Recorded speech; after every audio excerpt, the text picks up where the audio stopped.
Bonjour, lors du premier cours de cette leçon, nous avions vu que l'homme pouvait aménager son environnement, il pouvait modifier. Et nous avons vu lors du dernier cours que ces aménagements, ces modifications se faisaient selon des besoins. Oui, il pouvait avoir besoin d'agriculture, il pouvait avoir besoin de ressources minières, il pouvait avoir besoin de logements, et c'est pour ça qu'il construisait des maisons, ce qui modifie l'environnement, mais il pouvait aussi avoir besoin, et c'est ce que vous voyez là, de moyens de transport. Vous avez d'ailleurs vu, avec la petite simulation informatique, qu'on pouvait décider du tracé de lignes de TGV et que ce tracé ne devait pas se décider au hasard. Oui, il devait subir quelques contraintes, les contraintes du relief, les contraintes des personnes qui le voulaient ou de réserves biologiques avec des animaux protégés qu'il fallait contourner. Et évidemment, des contraintes financières, puisqu'il faut bien évidemment que c'est un certain coût. Donc vous le voyez, pour aménager son territoire, aménager son environnement, on répond à des besoins et on subit des contraintes. Alors, vous notez à la suite du cours, les êtres humains aménagent leur environnement selon leurs besoins, entre parenthèses alimentaires avec les cultures, virgule de logement avec les maisons, virgule de transport avec les voies de circulation, 3 points de suspension, fermez la parenthèse, point à la ligne. Il faut absolument prendre en compte certaines contraintes naturelles de l'environnement, 2 points à la ligne tirée, le relief, virgule, le climat, virgule, la géologie des terrains, ouvrez la parenthèse, type de roche, à la ligne, la biosphère présente sur le terrain. Point. Oui, alors géologique, ça, je ne sais pas si on l'a bien vu en classe, c'est que suivant le type de roche que vous allez traverser, ça va être plus ou moins difficile. Un calcaire un peu souple ou un granit très dur n'entraînera pas le même coup quand on fait un pont. Oui, parce que vous l'avez vu, on peut faire aussi des ouvrages technologiques pour passer à travers les contraintes. On peut faire un pont pour passer au-dessus d'un fleuve si on veut une route, comme ici à Avignon. On peut faire un tunnel pour passer à travers une montagne, comme ici dans les Alpes, mais tout ça a un coût.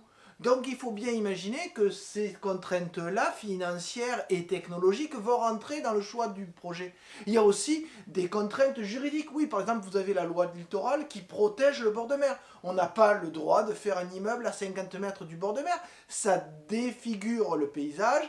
Et c'est une perte pour les générations futures. Oui, parce qu'il faut penser non seulement aux besoins actuels, mais il faut penser à ce qui se passera après nous. Oui, même après vous d'ailleurs, il faut le dire. Allez, vous notez à la suite du cours. L'aménagement du territoire se fait donc de façon contrainte, virgule, ce qui se ressent sur le budget des ouvrages. Point. Suivant les choix technologiques qui sont faits, entre parenthèses pont, tunnel, etc., fermez la parenthèse, l'impact sera différent, ouvrez la parenthèse, plus ou moins positif, plus ou moins important. Point.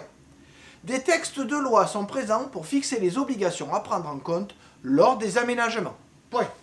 Donc c'est clair, l'aménagement du territoire se fait selon des besoins, mais aussi selon des contraintes qui vont modifier le projet. Mais, oui, mais il n'y a pas que ça. Et oui, il faut penser à ce qui va se passer après l'aménagement, c'est-à-dire les conséquences de l'aménagement. Et c'est ce que nous verrons lors du prochain cours, et auquel je vais vous préparer maintenant. Oui, parce que quand vous faites un aménagement comme une mine comme ça, bien évidemment, il y a des conséquences. Je vous montre d'ailleurs un petit exemple de conséquences pas très agréables auxquelles il faut penser avant de mettre en place l'exploitation d'une ressource. Allez, vous voyez ça dans la vidéo qui suit. Parlons d'une attaque contre la nature cette fois. Le président brésilien a donné son accord pour l'exploitation minière d'une partie de la forêt amazonienne, une réserve de la taille du Danemark, jusqu'ici protégée en raison de l'incroyable richesse de sa biodiversité et aussi pour les tribus indiennes qu'elle abrite. Bien peu de choses pour Michel Temer, à côté de gisements d'or, de cuivre et surtout sa survie politique, puisque le Brésil traverse une période de récession historique. Nina Gottleber nous en dit plus. Une zone de 46 000 km² de forêt vierge, classée hier encore réserve naturelle, est désormais ouverte à l'exploitation minière d'or, de cuivre ou de manganèse, suite à un décret du président brésilien Michel Temer. Ses opposants politiques et les ONG écologistes dénoncent une attaque sans précédent contre la forêt amazonienne. Le gouvernement cède à la pression de certains lobbies, comme les propriétaires terriens en zone rurale, qui veulent s'approprier les ressources naturelles et les forêts. Cela contribue à la déforestation qui s'accompagne souvent de violences et de l'invasion de zones protégées comme les territoires des communautés indigènes. Jusque-là préservée de la course aux minerais, la zone déclassée compte 9 aires protégées au titre de la conservation de la biodiversité ainsi que les territoires de plusieurs tribus indiennes. Le gouvernement explique vouloir attirer de nouveaux investisseurs et sortir le Brésil de la récession économique. Il assure que la seule partie non protégée, soit 30% de la surface, pourra être exploitée. Mais Les sociétés minières se contenteront-elles de ces 30%? Des études montrent que les gisements potentiels de minerais ne se trouvent pas dans ces zones-là. Nous sommes inquiets parce que la situation environnementale de l'Amazonie est très fragile aujourd'hui. empêtré dans plusieurs scandales de corruption, le président Temer veut à tout prix sauver son mandat en s'assurant le soutien de l'agro-industrie, quitte à brader pour cela le poumon de la terre.